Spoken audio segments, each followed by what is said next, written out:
Hello students, good morning. आज हम इस वीडियो में सामाजिक अध्ययन के पार्ट 3 के अभ्यास प्रश्न सॉल्व करेंगे। ठीक है बच्चों, पिछले वीडियो में हम इसका चैप्टर पूरा समझ चुके हैं। आज इस वीडियो में इसके अभ्यास प्रश्न सॉल्व करेंगे। ठीक है, तो पहले का नंबर पर दिया हुआ है सही विकल्प पर सही का चिन्ह लगाइए।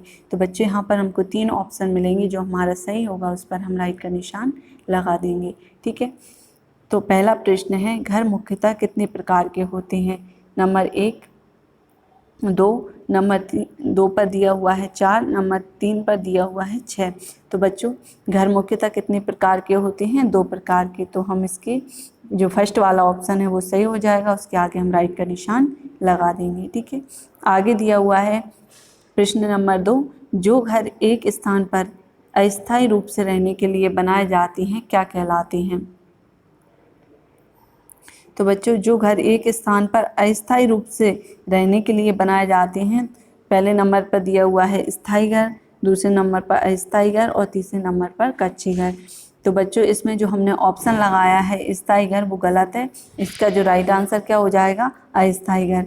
जो अस्थायी रूप से रहने के लिए बनाए जाते हैं वो क्या होते हैं? अस्थायी घर। तो इसका जो सही आंसर होगा वो सेकंड नंबर का होगा, दूसरे नंबर का अस्थायी घर। उसके आगे हम राइट का निशान लगाएंगे। ठीक है, आगे दिया हुआ है नंबर 3 पर, पानी में तैरने वाले घरों को क्या कहते हैं? नंबर 1 इग्लू, नंबर 2 तंबू, नंबर 3 हाउस बोट। तो जो पानी में तैरते हैं बच्चों, जो नावों में घर बनाए जाते हैं उन्हें क्या बोलते हैं? House boat. ठीक है, ये अधिकतर कहाँ पर देखने को मिलते हैं? जम्मू कश्मीर में। आगे दिया हुआ है चौथे नंबर पर, इग्लू का निर्माण किन क्षेत्रों के लोग करते हैं? नंबर 1 मैदानी क्षेत्रों के, नंबर 2 पहाड़ी क्षेत्रों के, नंबर 3 ध्रुवीय क्षेत्रों के। तो जो इग्लू होता है बच्चों, इग्लू का निर्माण कौन करते हैं? ध्रुवीय क्षेत्रों के लोग। ध्रुवों पर बर्फ अधिक होती है और ये इग्लू किससे बनाए जाते हैं? बर्फ से। ठीक है, आगे दिया हुआ है ख नंबर पर, सही शब्दों को छांटकर रिक्त स्थानों की पूर्ति कीजिए। तो यहाँ पर हमको कुछ शब्द दिए गए हैं, उनमें से छांटकर खाली स्थानों में भरना है। पहला प्रश्न है, घर में हम सुरक्षित व सुविधाजनक क्या करते हैं बच्चों? महसूस करते हैं। तो पहला खाली स्थान में क्या भर देंगे हम? महसूस। ठीक है, दूसरा दिया हुआ है, पक्के घर प्रायः शहरों में पाए जाते हैं। तो जो दूसरा खाली स्थान है उसमें हम क्या भर देंगे बच्चों? पक्के घर। ठीक है, आगे दिया हुआ है तीसरे नंबर पर, हाउस बोट लकड़ी से बनाए जाते हैं। तो जो तीसरा खाली स्थान है उसमें हम क्या लिख देंगे बच्चों? लकड़ी। ठीक है, आगे दिया हुआ है चौथे नंबर पर, बिजली मिस्त्री घर में किसका निर्माण करते हैं? बिजली की व्यवस्था करते हैं। जो बिजली मिस्त्री होते हैं वो घर में बिजली की व्यवस्था करते हैं। तो जो हमारा चौथा खाली स्थान है उसमें हम बिजली भर देंगे। ठीक है, आगे चलते हैं।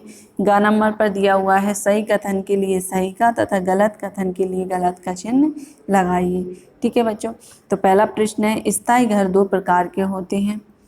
तो ये बिल्कुल सही है। स्थायी घर 2 प्रकार के होते हैं, कच्चे और पक्के घर। तो इसके आगे हम राइट का निशान लगा देंगे।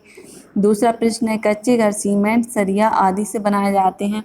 तो बच्चों ये गलत है। कच्चे घर हैं वो घास फूस लकड़ी आदि से बनाए जाते हैं, और जो सीमेंट सरिया से बनाए जाते हैं वो पक्के घर होते हैं। ठीक है, तो इसके आगे हम क्रॉस का निशान लगाएंगे। आगे दिया हुआ है तीसरे नंबर पर, कोठी तथा बंगला पक्के घर हैं। तो ये बिल्कुल सही है, इसके आगे हम राइट का निशान लगाएंगे।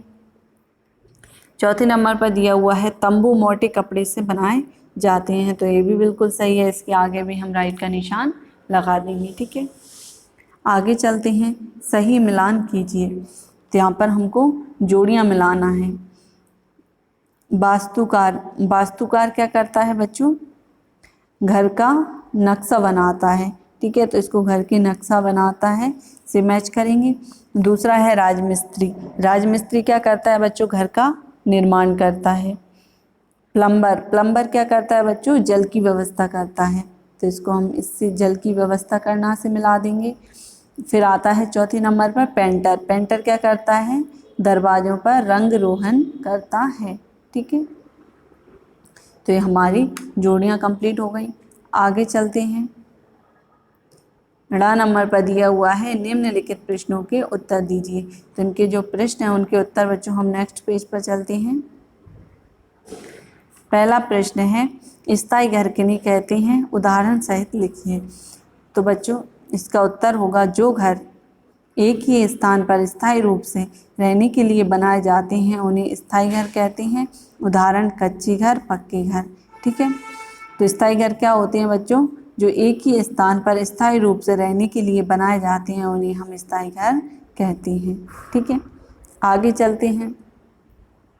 प्रश्न दूसरा है, कच्चे घर किन किन चीज़ों द्वारा बनाए जाते हैं। तो इसका उत्तर होगा बच्चों, कच्चे घर मिट्टी, घास फूस, लकड़ी आदि से बनाए जाते हैं। ठीक है, आगे दिया हुआ है प्रश्न नंबर 3, पक्का घर बनाने के लिए हमें किन किन व्यक्तियों के सहयोग की आवश्यकता पड़ती है। तो इसका उत्तर होगा, पक्का घर बनाने के लिए हमें वास्तुकार, राजमिस्त्री, बढ़ई, प्लम्बर, पेंटर, बिजली मिस्त्री आदि व्यक्तियों के सहयोग की आवश्यकता पड़ती है। ठीक है बच्चों, समझ में आया। आगे चलते हैं। प्रश्न नंबर 4 दिया हुआ है, इग्लू किसे कहते हैं। तो इसका उत्तर होगा, बर्फीले स्थानों पर बर्फ से बनाए जाने वाले घर इग्लू कहलाते हैं। ठीक है बच्चों, ये इग्लू कहाँ पर बनाए जाते हैं, बर्फीले स्थानों पर। तो बर्फीले स्थानों पर बर्फ से बनाए जाने वाले घर इग्लू कहलाते हैं। ठीक है बच्चों, इसी प्रश्न के साथ हमारी ये एक्सरसाइज कंप्लीट होती है। ठीक है, जो पार्ट 3 था उसके अभ्यास प्रश्न कंप्लीट होते हैं। आगे आप अपनी बुक्स में फिल करना, उसके बाद अपनी फेयर कॉपी में भी बनाना। ठीक है बच्चों, आगे हम अगली वीडियो में पार्ट 4 करेंगे। ठीक है बच्चों।